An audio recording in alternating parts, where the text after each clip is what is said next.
Kitab Kisah Para Rasul.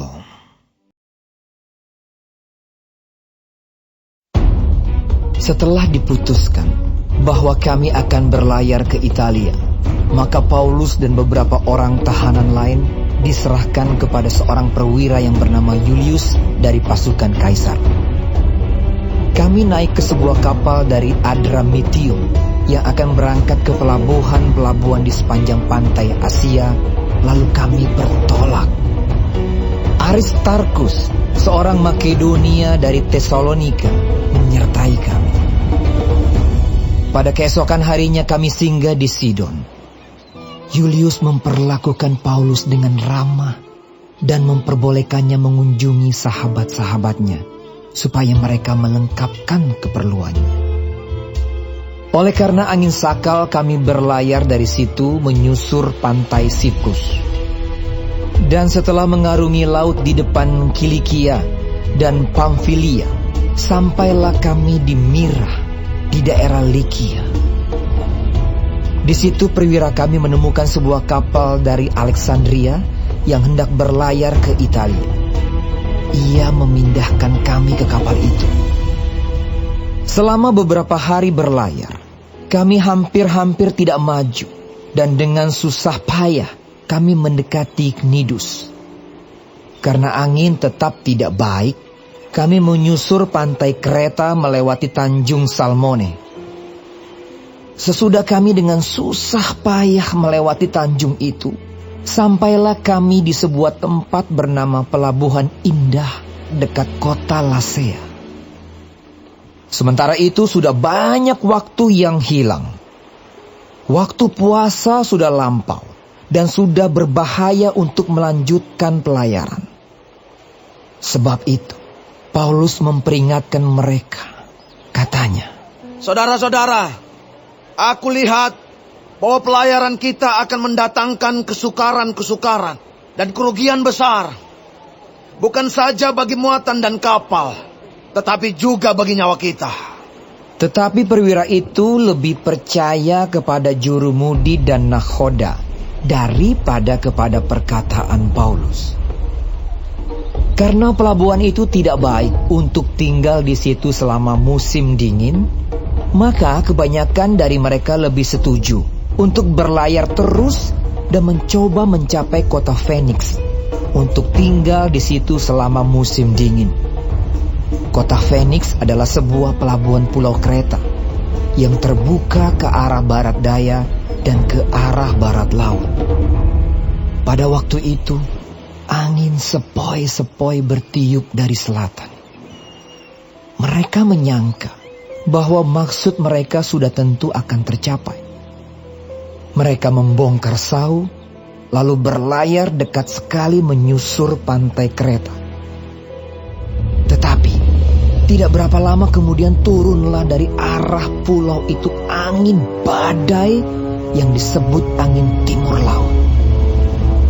Kapal itu dilandanya dan tidak tahan menghadapi angin haluan.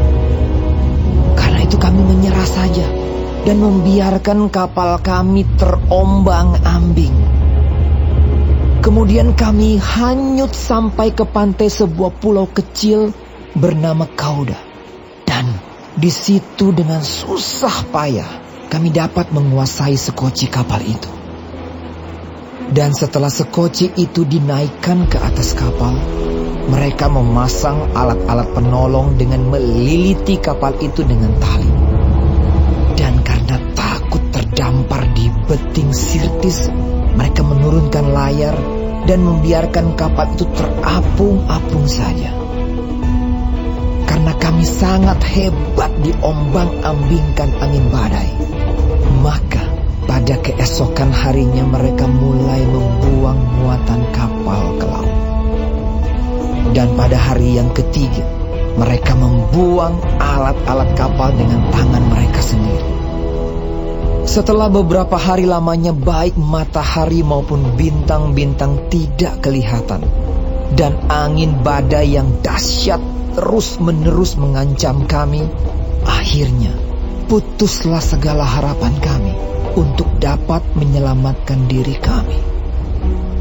Dan karena karena mereka beberapa lamanya tidak makan, berdirilah Paulus di tengah-tengah mereka dan berkata, "Saudara-saudara, jika sekiranya nasihatku dituruti, supaya kita jangan berlayar dari kereta, kita pasti terpelihara dari kesukaran dan kerugian ini.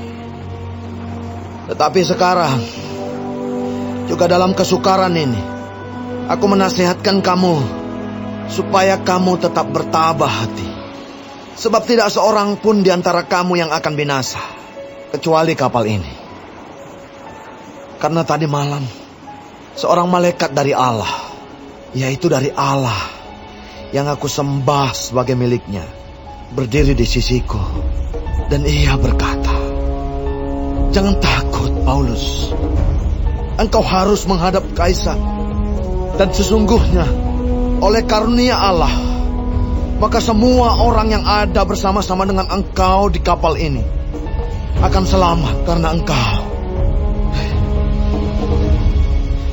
Sebab itu, tabahkanlah hatimu, saudara-saudara. Karena aku percaya kepada Allah bahwa semuanya pasti terjadi sama seperti yang dinyatakan kepadaku. Namun kita harus mendamparkan kapal ini di salah satu pulau." Malam yang ke-14 sudah tiba, dan kami masih tetap terombang-ambing di Laut Adria. Tetapi kira-kira tengah malam, anak-anak kapal merasa bahwa mereka telah dekat daratan. Lalu mereka mengulurkan batu duga, dan ternyata air di situ 20 depa dalam. Setelah maju sedikit, mereka menduga lagi, dan ternyata 15 depa. Dan karena takut bahwa kami akan terkandas di salah satu batu karang, mereka membuang 4 sau di Burita. Dan kami sangat berharap mudah-mudahan hari lekas siang. Akan tetapi anak-anak kapal berusaha untuk melarikan diri dari kapal. Mereka menurunkan sekoci dan berbuat seolah-olah mereka hendak melabuhkan beberapa sau di haluan. Karena itu Paulus berkata kepada perwira dan prajurit-prajuritnya, "Jika mereka tidak tinggal di kapal, kamu tidak mungkin selamat." Lalu prajurit-prajurit itu memotong tali sekoci dan membiarkannya hanyut. Ketika hari menjelang siang, Paulus mengajak semua orang untuk makan. Katanya, "Sudah 14 hari lamanya. Kamu menanti-nanti saja, menahan lapar, dan tidak makan apa-apa. Karena itu, aku menasihati kamu, supaya kamu makan dahulu. Hal itu perlu untuk keselamatanmu. Tidak seorang pun di antara kamu akan kehilangan sehelai pun dari rambut kepalanya." Sesudah berkata demikian, ia mengambil roti, mengucap syukur kepada Allah di hadapan semua mereka, memecah-mecahkannya, lalu mulai makan. Maka kuatlah hati semua orang itu, dan mereka pun makan juga. Jumlah kami semua yang di kapal itu 276 jiwa. Setelah makan kenyang, mereka membuang muatan gandum ke laut untuk meringankan kapal itu.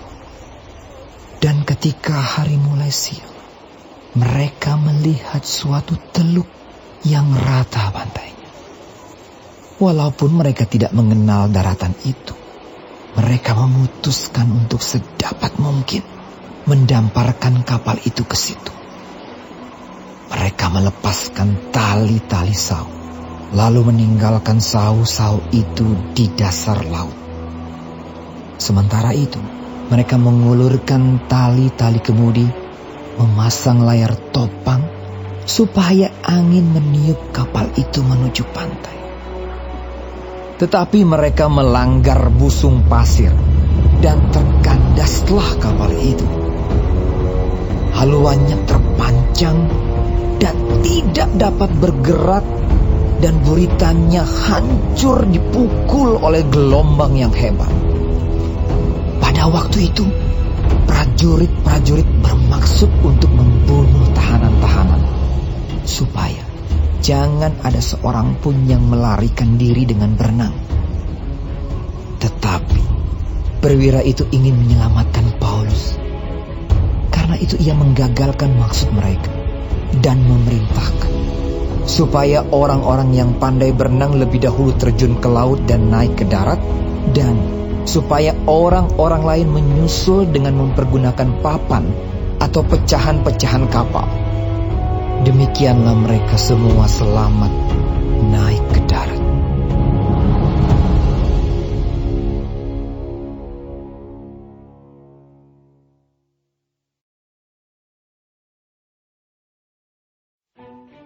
Setelah kami tiba dengan selamat di pantai, barulah kami tahu bahwa daratan itu adalah Pulau Malta. Penduduk pulau itu sangat ramah terhadap kami. Mereka menyalakan api besar dan mengajak kami semua ke situ karena telah mulai hujan dan hawanya dingin. Ketika Paulus memungut seberkas ranting-ranting dan meletakkannya di atas api, keluarlah seekor ular beludak karena panasnya api itu, lalu menggigit tangannya. Ketika orang-orang itu melihat ular itu terpaut pada tangan Paulus, mereka berkata seorang kepada yang lain, "Orang ini sudah pasti seorang pembunuh, sebab meskipun ia telah luput dari laut, ia tidak dibiarkan hidup oleh Dewi Keadilan." Tetapi Paulus mengibaskan ular itu ke dalam api, dan ia sama sekali tidak menderita sesuatu. Namun mereka menyangka bahwa ia akan bengkak atau akan mati rebah seketika itu juga. Tetapi sesudah lama menanti-nanti, mereka melihat bahwa tidak ada apa-apa yang terjadi padanya. Maka sebaliknya, mereka berpendapat bahwa ia seorang dewa. Tidak jauh dari tempat itu ada tanah milik gubernur pulau itu. Gubernur itu namanya Publius. Ia menyambut kami dan menjamu kami dengan ramahnya selama 3 hari. Ketika itu, ayah Publius terbaring karena sakit demam dan disentri. Paulus masuk ke kamarnya. Ia berdoa serta menumpangkan tangan ke atasnya dan menyembuhkan dia. Sesudah peristiwa itu, datanglah juga orang-orang sakit lain dari pulau itu, dan mereka pun disembuhkan juga. Mereka sangat menghormati kami, dan ketika kami bertolak, mereka menyediakan segala sesuatu yang kami perlukan. 3 bulan kemudian kami berangkat dari situ naik sebuah kapal dari Alexandria yang selama musim dingin berlabuh di pulau itu. Kapal itu memakai lambang Dioskuri. Kami singgah di Sirakusa dan tinggal di situ 3 hari lamanya. Dari situ kami menyusur pantai, lalu sampai ke Rhegium. Sehari kemudian bertiuplah angin selatan, dan pada hari kedua sampailah kami di Puteoli. Di situ kami berjumpa dengan anggota-anggota jemaat, dan atas undangan mereka, kami tinggal 7 hari bersama-sama mereka. Sesudah itu kami berangkat ke Roma. Saudara-saudara yang di sana telah mendengar tentang hal ihwal kami, dan mereka datang menjumpai kami sampai ke Forum Appius dan Tres Taberne. Ketika Paulus melihat mereka, ia mengucap syukur kepada Allah, lalu kuatlah hatinya. Setelah kami tiba di Roma, Paulus diperbolehkan tinggal dalam rumah sendiri bersama-sama seorang prajurit yang mengawalnya. 3 hari kemudian Paulus memanggil orang-orang terkemuka bangsa Yahudi, dan setelah mereka berkumpul, Paulus berkata, "Saudara-saudara, meskipun aku tidak berbuat kesalahan terhadap bangsa kita atau terhadap adat istiadat nenek moyang kita, namun aku ditangkap di Yerusalem dan diserahkan kepada orang-orang Roma. Setelah aku diperiksa, mereka bermaksud melepaskan aku, karena tidak terdapat suatu kesalahan pun padaku yang setimpal dengan hukuman mati. Akan tetapi orang-orang Yahudi menentangnya. Dan karena itu, terpaksalah aku naik banding kepada Kaisar. Tetapi bukan dengan maksud untuk mengadukan bangsaku. Itulah sebabnya aku meminta, supaya aku melihat kamu dan berbicara dengan kamu. Sebab justru karena pengharapan Israel lah aku diikat dengan belenggu ini." Akan tetapi mereka berkata kepadanya, "Kami tidak menerima surat-surat dari Yudea tentang engkau. Dan juga tidak seorang pun dari saudara-saudara kita datang memberitakan apa-apa yang jahat mengenai engkau. Tetapi kami ingin mendengar dari engkau bagaimana pikiranmu. Sebab tentang Mazhab ini kami tahu bahwa di mana-mana pun ia mendapat perlawanan." Lalu mereka menentukan suatu hari untuk Paulus. Pada hari yang ditentukan itu, datanglah mereka dalam jumlah besar ke tempat tumpangannya. Ia menerangkan dan memberi kesaksian kepada mereka tentang kerajaan Allah, dan berdasarkan hukum Musa dan kitab para nabi, ia berusaha meyakinkan mereka tentang Yesus. Hal itu berlangsung dari pagi sampai sore. Ada yang dapat diyakinkan oleh perkataannya, ada yang tetap tidak percaya. Maka bubarlah pertemuan itu dengan tidak ada kesesuaian di antara mereka. Tetapi Paulus masih mengatakan perkataan yang satu ini. Tepatlah firman yang disampaikan Roh Kudus kepada nenek moyang kita dengan perantaraan Nabi Yesaya. "Pergilah kepada bangsa ini dan katakanlah, kamu akan mendengar dan mendengar, namun tidak mengerti. Kamu akan melihat dan melihat, namun tidak menangkap. Sebab hati bangsa ini telah menebal, dan telinganya berat mendengar, dan matanya melekat tertutup, supaya jangan mereka melihat dengan matanya, dan mendengar dengan telinganya, dan mengerti dengan hatinya, lalu berbalik, sehingga aku menyembuhkan mereka. Sebab itu, kamu harus tahu bahwa keselamatan yang daripada Allah ini disampaikan kepada bangsa-bangsa lain, dan mereka akan mendengarnya." Dan setelah Paulus berkata demikian, pergilah orang-orang Yahudi itu dengan banyak perbedaan paham antara mereka.